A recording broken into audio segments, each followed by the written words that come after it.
Where's Eric or Brian or, yeah, you can kind of peek your head in. I think it's all the way at the end. All right. Yeah, come on in the locker room. If you want to poke your head in, you can see some of our, is this, Brian, can you talk about, yeah, just when we get in there, I just want everybody to kind of look at our feet. Okay.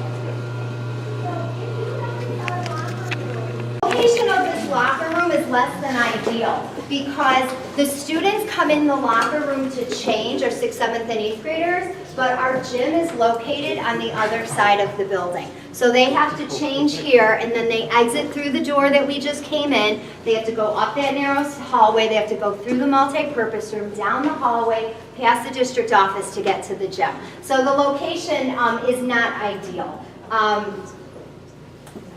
The plumbing issues as well. Our shower area, which is no longer used, but we would have the same plumbing issues in this area as we would have switching out plumbing in any of the other bathrooms throughout our building.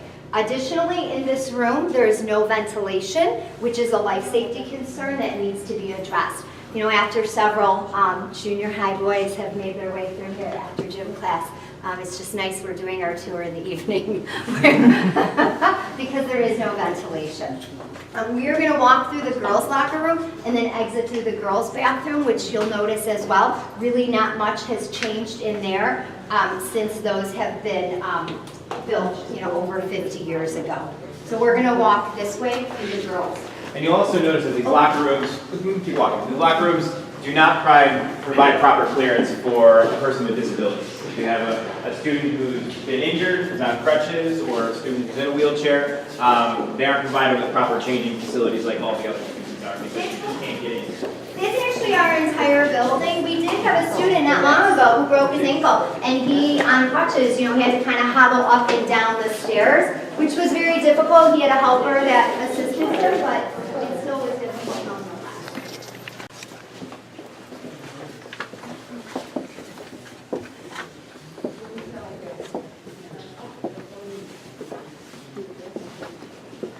So as you can notice, as we make our way through the building, whether we're in the locker rooms or in the classroom or in the bathrooms, really not much has changed throughout the building, really since it was built.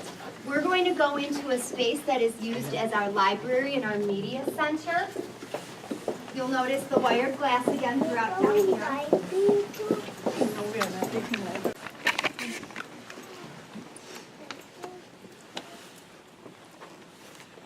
So this was two classrooms. Two classrooms were used to accommodate this learning space. This carpet is a perfect example of asbestos containment. More than likely, the asbestos tile, the asbestos floor is chipping or flaking and needs to be abated. So the solution was, before my time, was to put this carpet down. But you'll also notice that in many spaces along the carpet, it is ripped and it is coming up. So this is another issue that the learning space is less than ideal for the students. Also above your head, and this is probably something Brian can speak more intelligently about than myself. Basically, you have the entire library from an air standpoint being served by just a couple of registers along the edge here. Not only does it make the ceiling 6.5 feet, if that code says that you have to have at least 6'8", I'm not that tall a person. So you have this low ceiling in here. It becomes very dark in here, but you don't have proper airflow throughout the space. And this soffit actually runs the length of the entire hallway. This is our junior high classrooms down here. So all of our junior high classrooms have this low ceiling height, which is what provides the fresh air from the roof. Right, because you're not, with this being kind of a half level down below, they're really not opening these windows because you're at grade at that point. Yeah, absolutely.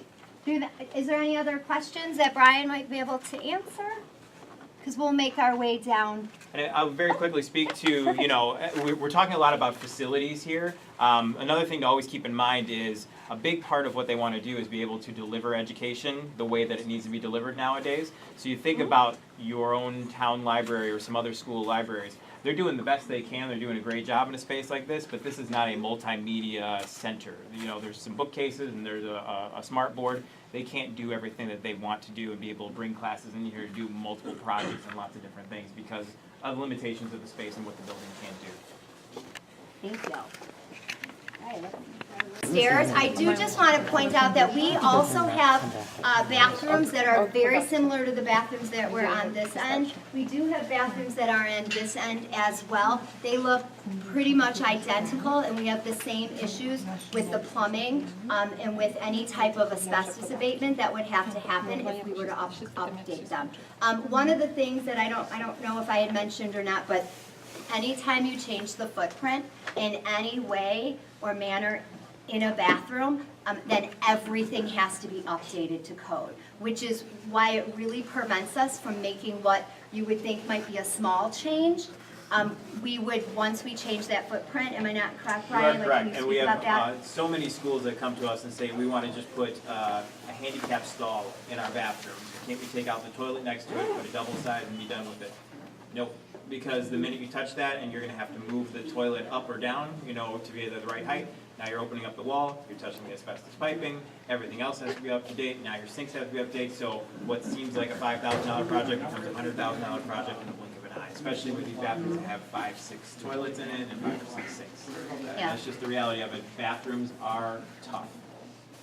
As we make our way up this hallway, you'll also notice this is a main thoroughfare for our junior high students. Well, our science lab, which we'll be poking our head in at the top of the stairs, and then we have our ELA and our social studies classes. So students, and our music room is right here. So this is a very busy corridor with kids coming and going, even when the students come in the morning. So again, it should be 6 feet wide, and it's much less than that. I think it's probably 3.5, like the At most. at most 3.5. So we'll go this way. You'll notice. This is our junior high science classroom. And there's Mr. Madueño, our science teacher. Welcome, Mr. Madueño. This is an example of one of our 3 interior classrooms. So we have 3 classrooms in the building that have no windows or no natural light in them.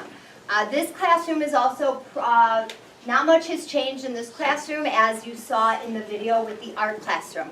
We do have lab stations. Unfortunately, nothing in the lab station works. So as the student said, most often when they are working on any type of experiments, they may be at the lab station, but they're really not able to utilize it as you would in a 21st century STEM type of learning space.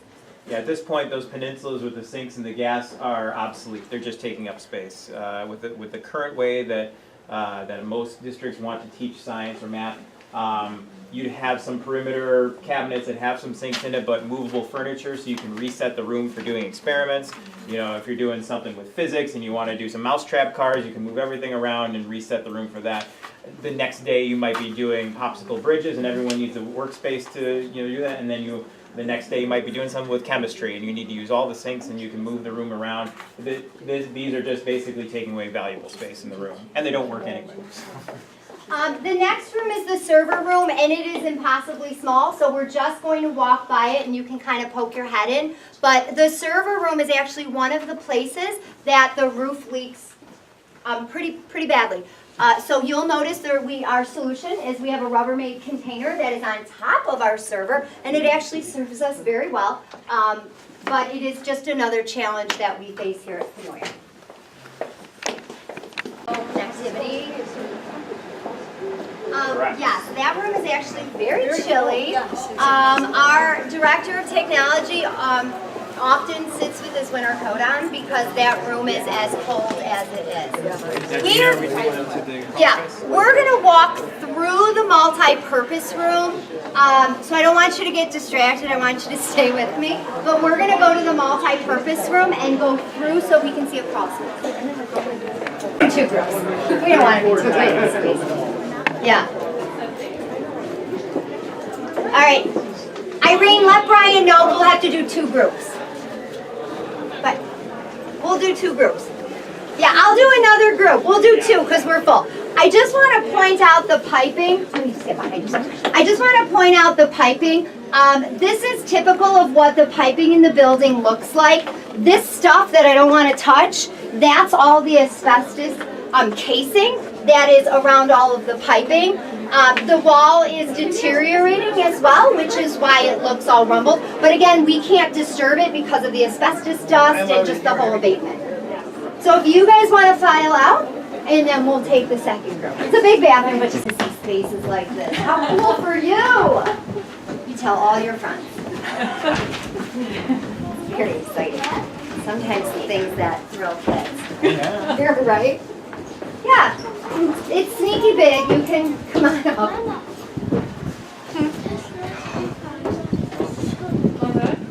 Okay. All right, this is one of our loft area. And everybody will get a chance to kind of peek their head in here. But this is one example of what one of the crawl spaces in the building looks like. In 1992, a sheet metal roof was added on top of the original roof. So when you come by, the bottom of this is what is the original roof. This original roof, we needed to create a space to run ductwork and new plumbing. This crawl space runs along the entire length of the school except the 2001 addition. So while these rooftop units are one source of heat in the classrooms, they're not the primary source of heat, but they are the primary source of cooling. The insulation that you'll see protects the crawl space from freezing temperatures, and it acts as a sound barrier to the metal roof. The insulation in many places is falling, and it also makes it really tough to track down a source of a leak. So we may have a really heavy rain on Monday, yet we might not have a leak that comes out until Wednesday, and we have absolutely no idea really where it's coming in because it's very difficult to track. Most of the thermostat parts are broken, and they're no longer manufactured. So as a result of that, Victor, our Director of Building and Grounds, this is one of the places where he will crawl in, and he, as I mentioned earlier, will crawl around the roof, and he will have to manually open and close to adjust the heat. Also, I want you to notice there's a hose in there. That hose will act as a water pump for when water pools up. And also throughout the building, I neglected to mention, we do have buckets. There's one right there, which is what caught my eye. But we do have buckets strategically located where we know we are prone to have leaks. So if you get a moment, kind of come around and you kind of peek your head in there.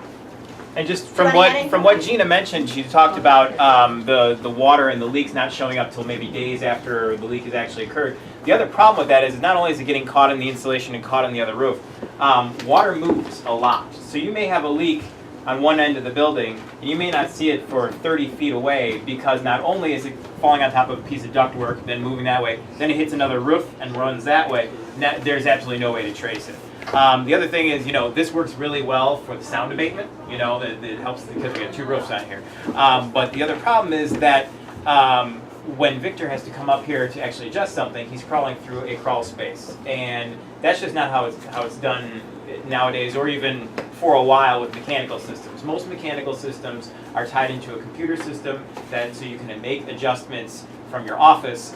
You can play with it. If there's a major problem, you go up and start playing with the machine. You should never have to be opening and closing valves manually because you're really just throwing a Band-Aid on. You're probably making more problems later on. You can never get the system back to where it should have been in the first place. So it's a problem that compounds itself. This is our last stop on the tour. If you have any questions that kind of came up while we're walking throughout the building, you have a question card. We ask that you put your question on the card. If you go home and you think of a question, there is that spot on the website under the referendum where you are able to input a question, and then you will receive a response electronically via email back. So if you think of something after you go home, don't worry about it. We're still going to be able to answer your question.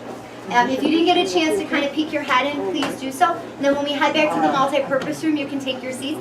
The architects are going to be doing a presentation. Thank you.